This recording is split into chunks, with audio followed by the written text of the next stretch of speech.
Hello and welcome to the Feeling Good podcast. I am your host, Fabrice Nye, and joining me here in the Murrieta studios is Dr. David Burns. Hi, David. Hi, Fabrice. Dr. David Burns has been a pioneer in the development of cognitive therapy, and he is the creator of the new team therapy. He is the author of Feeling Good, which has sold over 5 million copies in the United States and has been translated into over 20 languages. He is an emeritus adjunct clinical professor of psychiatry at the Stanford University School of Medicine. All right, so we have another listener question here, and this is about dealing with a difficult child from Preeti. Here's what she says. I have been reading your Feeling Good Together book. I am having trouble dealing with a 9-year-old who is very stubborn and becoming defiant. Does your EAR technique apply to kids as well? And here the EAR technique is empathy, assertiveness, and respect, for people who haven't heard this.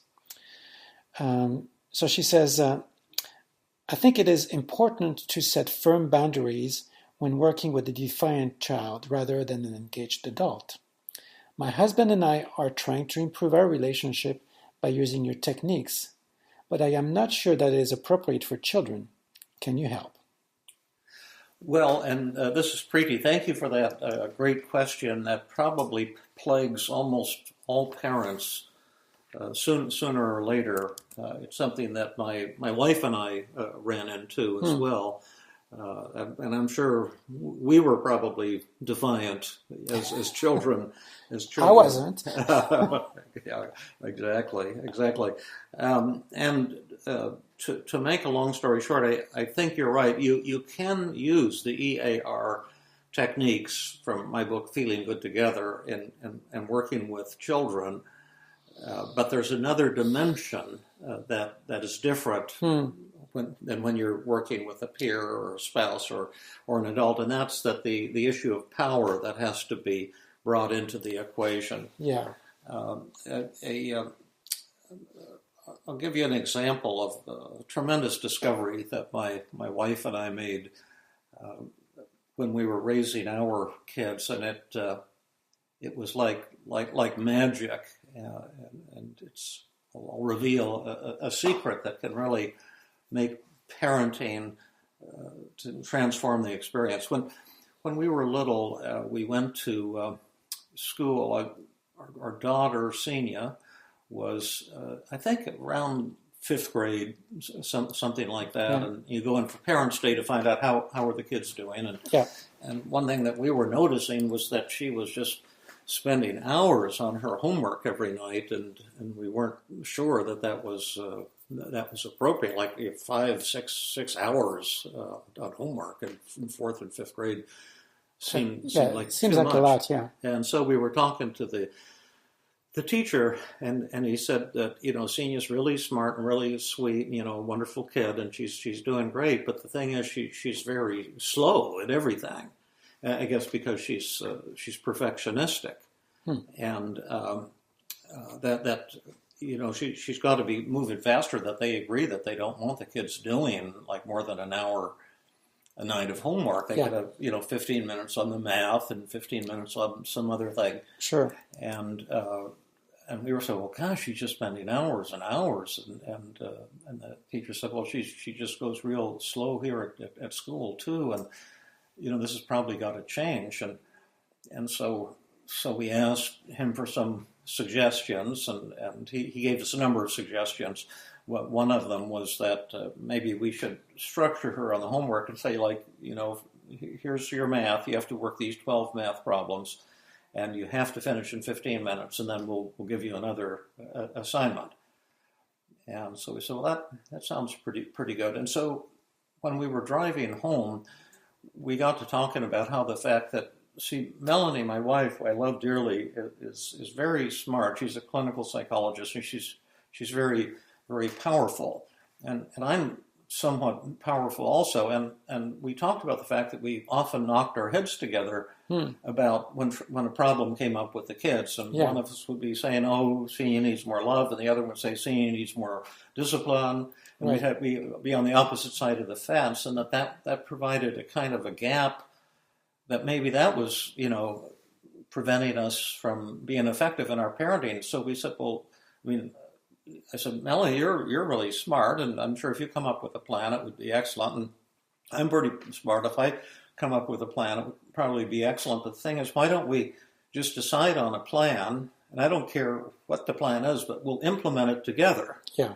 And support each other rather than, arguing and being on opposing teams. And so we said, well, let's give this a try and see what happens.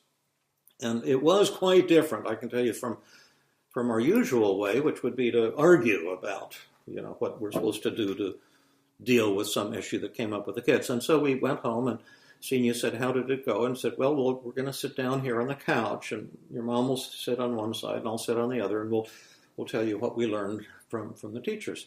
And so we sat down, and of course she was very eager to find out. We said, well, we found out just as we thought, that you're really, very appreciated, and that they said you're, wonderful, just a very loving and friendly and sociable little girl, and that you're also just super smart, but that you have the problem of being too perfectionistic and going too slowly. And you're spending way too much time on your homework every night. And so what we're going to do is we're going to start structuring your homework time. And tonight, your first assignment here, your math, you have to solve these 12 problems. And so we want you to go downstairs and then come back in 15 minutes. That's all the time that you're going to have to this. And then we'll give you a new assignment. And then she says, "Oh, I don't have enough time. That's not enough time. Okay. I might make mistakes. This type of thing." I said, "Well, then you're just gonna have to make mistakes, because that's all the time you can have." And then she turned to my wife and said, "Oh, this is unfair. Tell Daddy, this is the wrong thing." And Melanie said, "Well, it is wrong, because you don't have 15 minutes. You only have 14 minutes now, because you just wasted a minute crying and protesting. Go downstairs right now and do what your father said. You've got to finish this in 14 minutes." And so she walked downstairs, just kind of crying and sobbing and dejected, dejected, and testing us. And it was like, what's going to happen? And then she popped back up in about 12 minutes. She seemed as happy as can be, and she says, "Oh, I'm done. Those were real easy. What should I do next?" And we said, "Well, now you do this for 15 minutes." And she just flew through the homework. Okay. And then we got a call from school, from the teacher about 3 days later, and he said, "Well, what happened to Senia?" And we said, "Well, what do you mean?" And he says, "Well, it's amazing. She's the fastest kid in the class now. What did you do?" We just followed your advice. But that was so interesting, because we had been totally ineffective for years at getting, the kids to comply with something that we wanted when there was a problem. And then we used the same strategy several times, and every time it worked like magic. And what were you doing before that was not working? Well, Melanie would have one idea, and I'd have the opposite idea.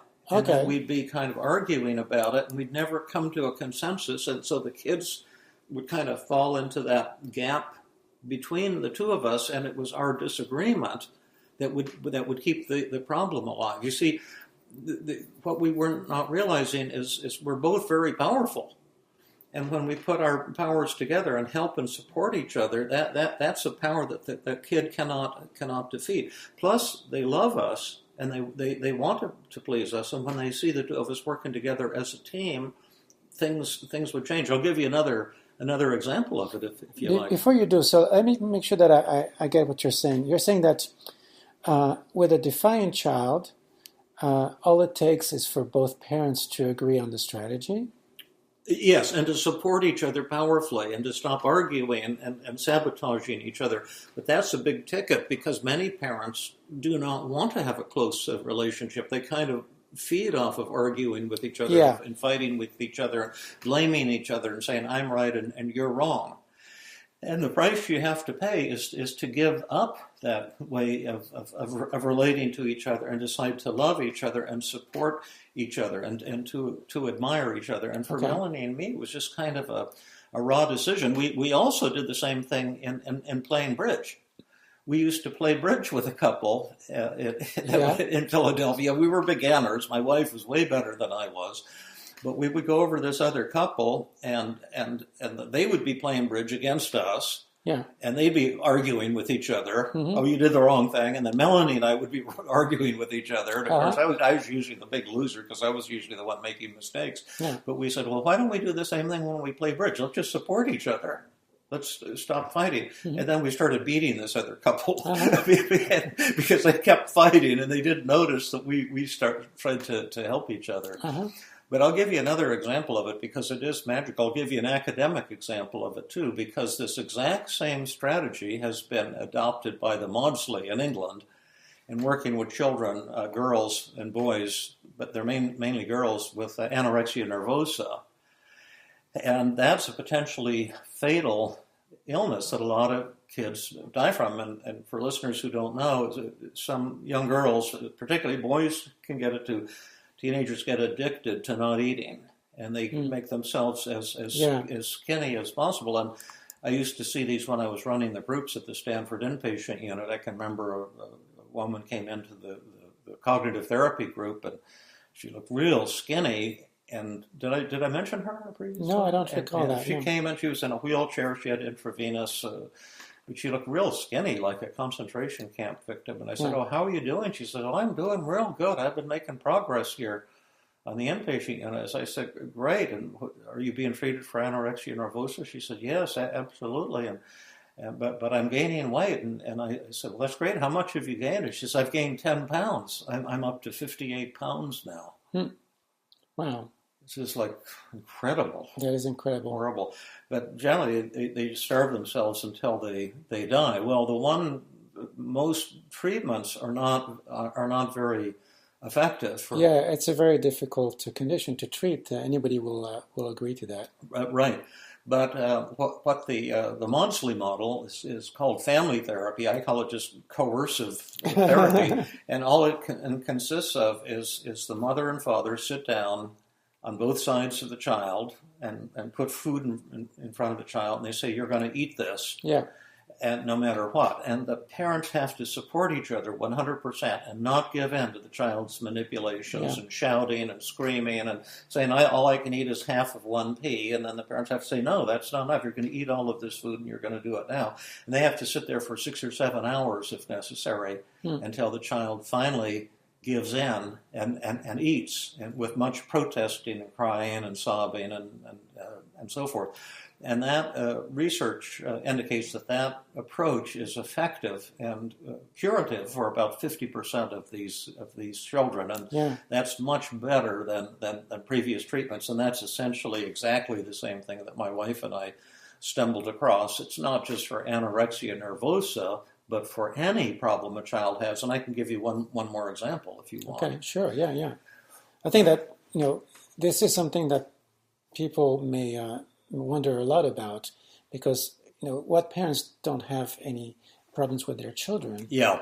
And so that could be a key element. Yeah.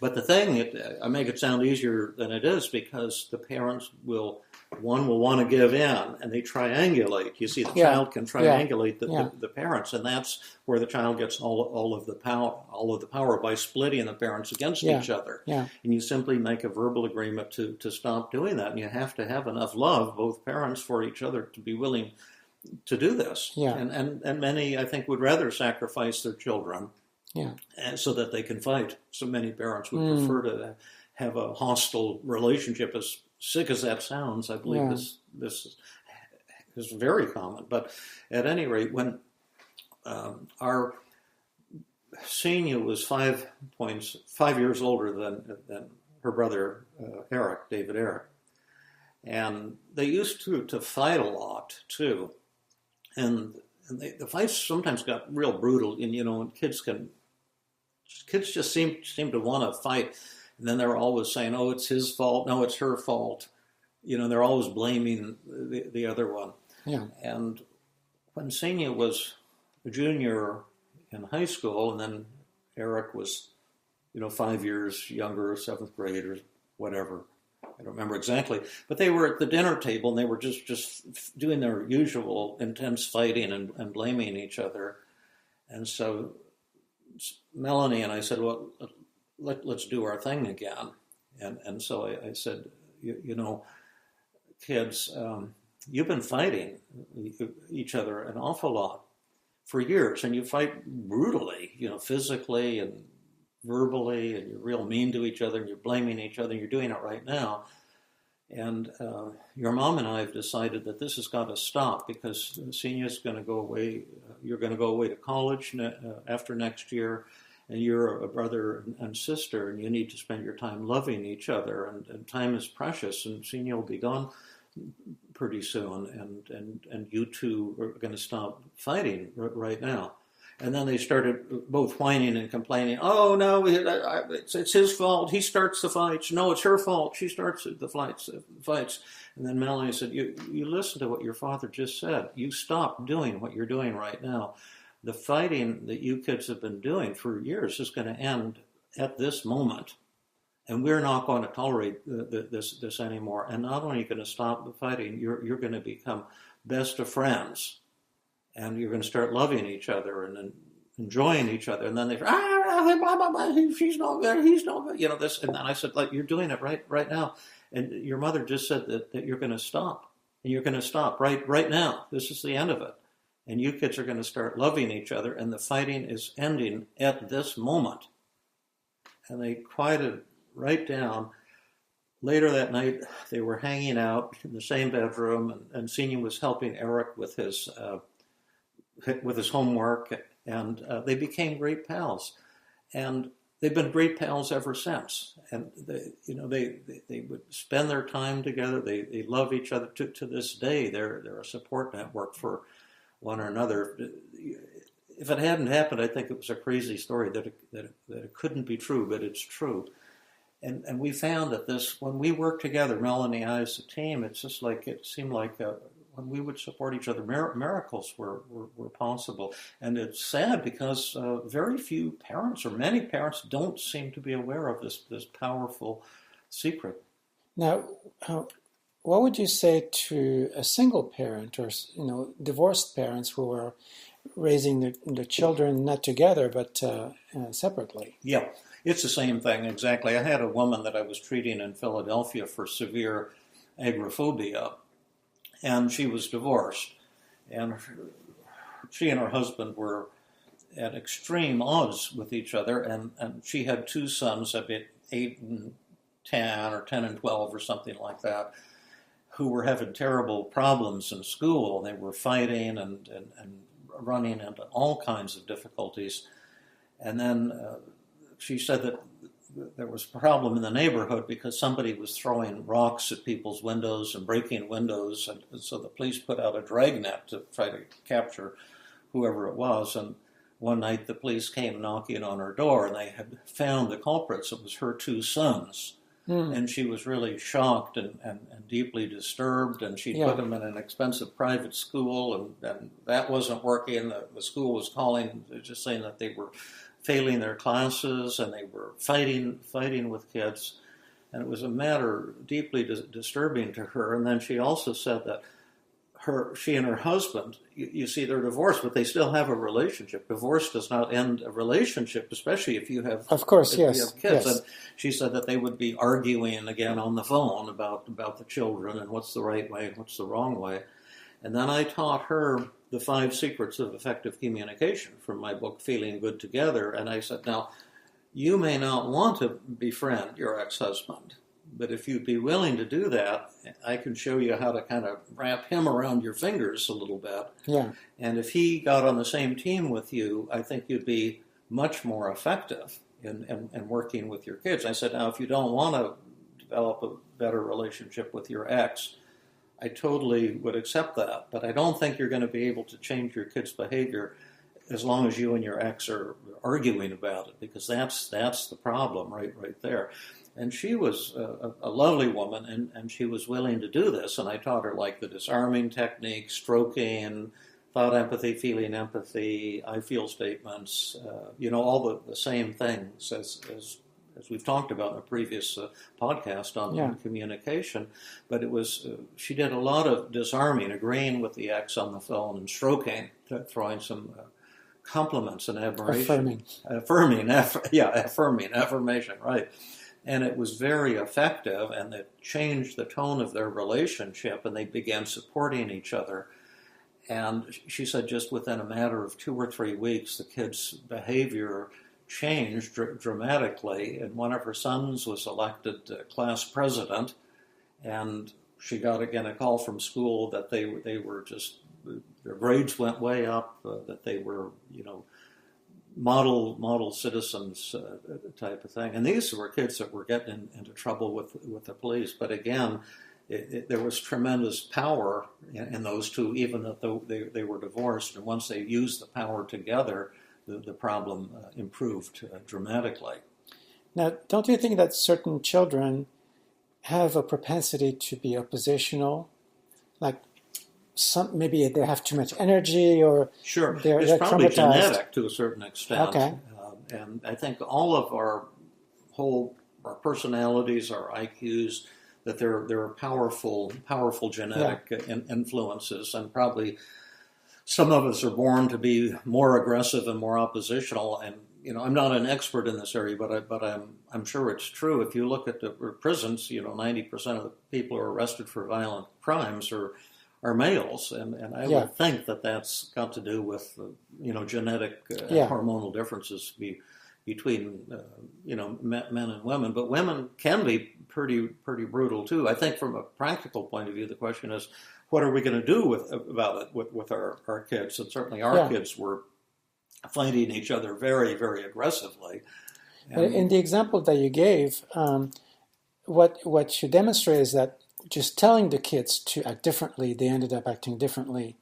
What if they don't? I mean, don't you have to have consequences? Sure, and that's part of the plan that the parents make together. And again, I don't think the details of the plan make much difference. Okay. It's that the two parents make the plan together and say, and if this, if the kid doesn't respond to this, what are the consequences? Okay. And you implement those together. The magic is not in the plan, in my opinion, but in the loving and powerful relationship that implements it. And if you implement a plan that doesn't work, then you together as a team try another plan. Try another plan. Yeah. I find this really interesting because I'm not a parent, so I cannot really speak from that perspective. But I think I would like to invite listeners to this podcast who are parents and who are having this type of issue, just like Preeti, and see if they can implement your suggestions and maybe write to us and let us know what they discovered. Yeah, good idea. I support your plan. Oh, thank you. Thank you for supporting my plan. I hope that our listener children will abide by this. Will benefit. Yeah, it's such a powerful thing, and I know very few people seem to be aware of it. So we'll see what people say. And thank you, Preeti, for the great question. All right. Well, that was a great podcast. Thank you so much, David. This has been another episode of the Feeling Good podcast. For more information, visit Dr. Burns' website at feelinggood.com, where you will find the show notes for this podcast under the blog page, and where you can leave your comments and questions. The website has an abundance of resources for therapists as well as non-therapists, including books, workshops, a list of online training groups around the world, and much more. Theme music is Gypsy Jazz in Paris, 1935, composed and performed by Brett Van Donzel. I am your host, Fabrice Nye, and I invite you to join us next time for another episode of the Feeling Good podcast.